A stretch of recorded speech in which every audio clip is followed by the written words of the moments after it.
a lot of people have told us how cigarettes were so important to them. Yeah, well, cigarettes were used as a form of currency.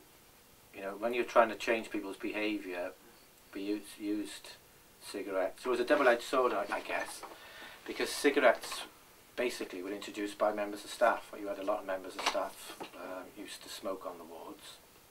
And I guess as people become more enlightened, they used to include the residents. So they would, if they get the residents to do something, for example, go down the shop to, if you go down and get me my Chinese meal down the shop, I'll give you a cigarette. And obviously once a person got hooked, and it becomes more of an incentive to get more cigarettes. But they acted as a form of currency or a form of reward.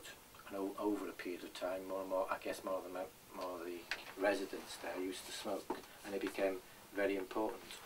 But of course, because people didn't earn money and they cost money, then some of the residents couldn't afford the cigarettes. Okay. And some residents would have a cigarette but smoke them continually. Other residents would pick them up off the floor and make up their own rollies. Or some residents used to eat them because they used to get the flavour from the nicotine. And so cigarettes were very important, and then it became issues about when since residents had more rights, whether they were allowed to, when they earned some money down the rehab, they would go down and buy the cigarettes. But again, because people tended to smoke them very quickly, by the end of the week they wouldn't have any. So what some of the staff would do would be then they would share them out the week to ensure that the person had cigarettes, because if they didn't, they'd become very agitated, very angry, and then it would then be incentives, but you're almost triggering people to go and pinch cigarettes, and then of course they would get into trouble and all sorts of things. So it made sense. With the staff, it was more of a sense of control over people. You could control the supply and the currency, you could have more influence over what people did. Personally, as a non-smoker, people disliked me, and if people remember me, I used to try and stop residents from smoking. I tried religiously with the staff members, but I was fighting an uphill battle in those days. For the residents that smoked, how did they used to get their cigarettes? It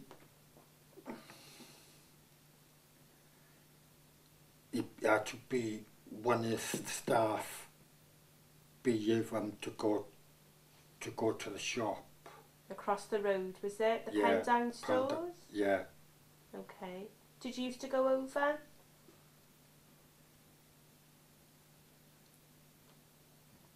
Then I told one of the day shift, the day nurse, can I go over the shop? Can I go over the shop? Then she told me, what are you going over the shop for? I told her I want a packet of cigarettes. Then she told me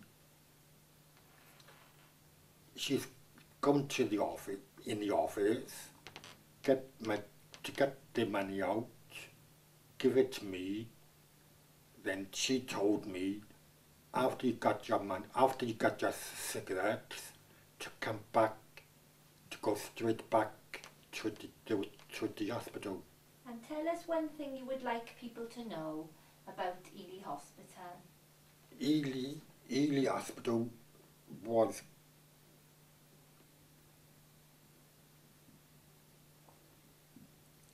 you can't have a cigarette on the ward. You have to go outside. Yeah, you have to go outside in the. You can't go out through a gate. You have to stay on the panels. Behavioural modification is a good therapeutic tool that therapists can use, but then it was used as, you know, if you're a bad boy or a bad girl, and we're talking about men and women the same age as me or older than me, their cigarettes were taken off them, or they couldn't see their mum or their dad. He was the head charge of the ward. Right. And he said to me, "You're not to go home," he said to me. And I said, "Why?" And he wouldn't tell me, so he had me on the floor, beating me up. And I was kicked about like a football. He said, "I heard you told the doctor about me, is that right?" I said, "Yes, I did."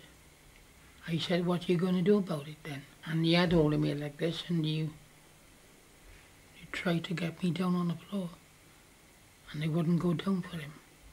So I hit him, and he hit me back, and I went up again, and the doctor came around to him.